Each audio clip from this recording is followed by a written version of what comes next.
Lesson 4.4, Factoring Polynomials. How do you factor polynomials?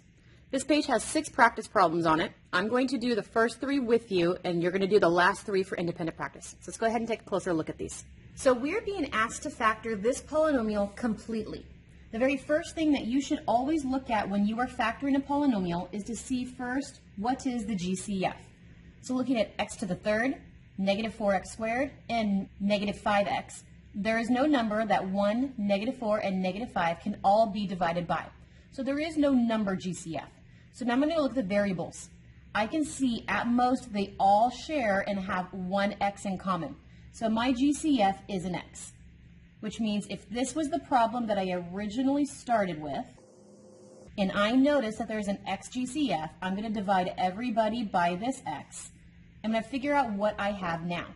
So x to the third divided by this x gives me an x squared. Negative 4x squared divided by this x gives me a negative 4x. Negative 5x divided by the x is going to give me a negative 5.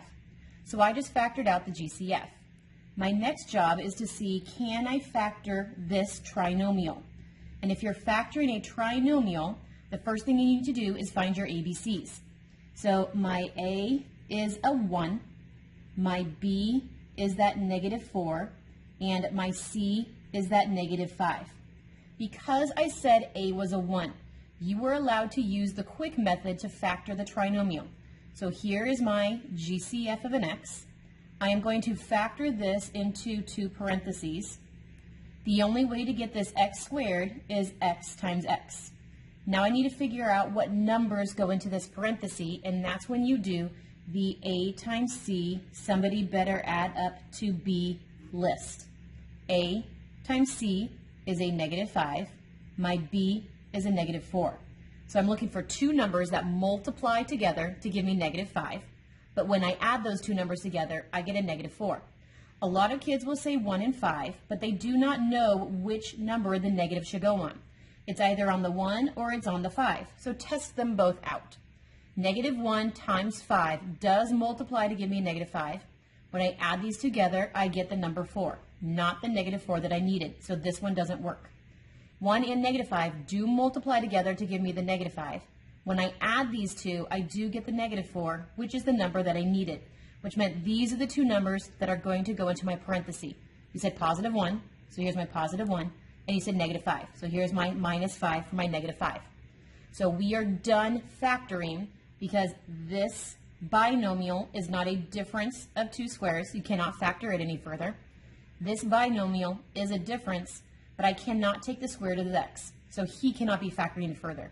So we are completely done, and my final answer is x times the quantity of x plus 1 times the quantity of x minus 5. This is my fully factored answer. Let's go ahead and try another problem. The first thing that we are always supposed to do is we are always supposed to find the GCF.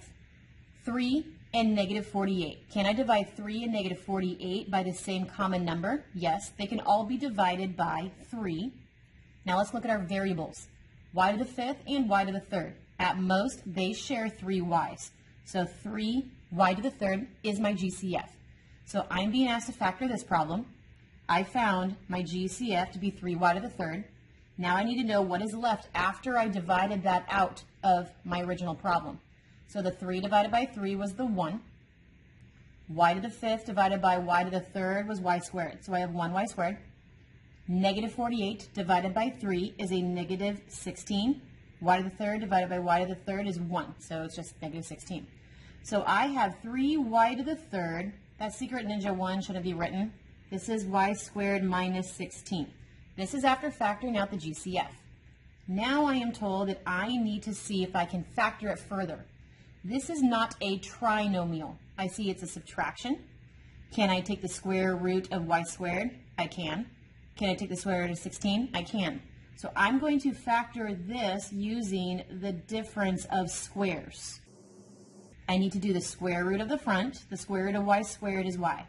I need to do the square root of the back, which is 16. Square root of 16 is 4.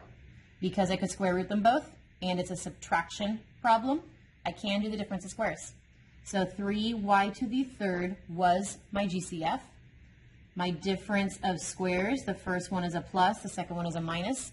The square root of the fronts are y's. The square roots of the backs are 4s. Now double check. This is not a difference. I cannot do it again. It is a binomial. It is a difference. I can square root 4, but I cannot square root y. So he is not factorable any further. So this is my final answer, and I am done. We are being asked to factor this problem completely. The very first thing you should always do is you need to find a GCF. 5, 30, and 45 can all be divided by the number 5. Z to the 4th, z to the 3rd, and z squared all share at least 2 z's. So z squared is the most they share. So if I were having this problem to begin with, and I said 5z squared was my GCF, I need to know what is left over when I divided everybody by the 5 and the z squared. So 5 divided by 5 is 1. Z to the 4th divided by z squared is z squared. Positive 30 divided by 5 is a positive 6.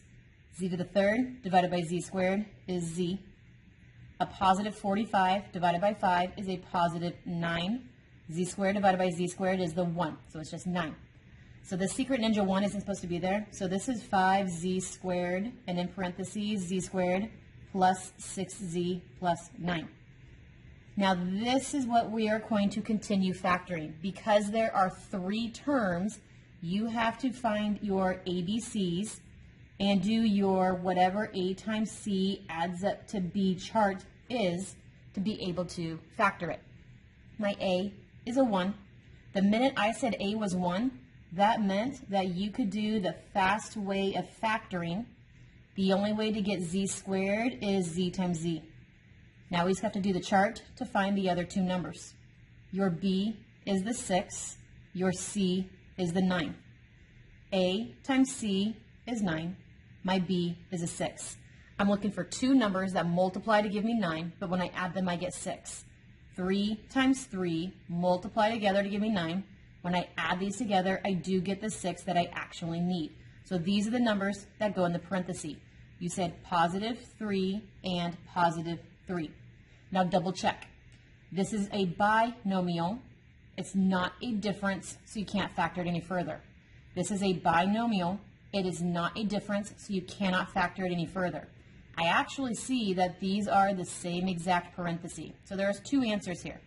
I could say that 5z squared, quantity of z plus 3, quantity of z plus 3 is answer number 1.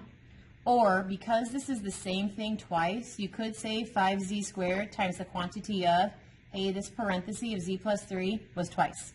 These are the same exact answer written 2 different ways. There are 3 problems left on the page. Please do those 3 problems for independent practice.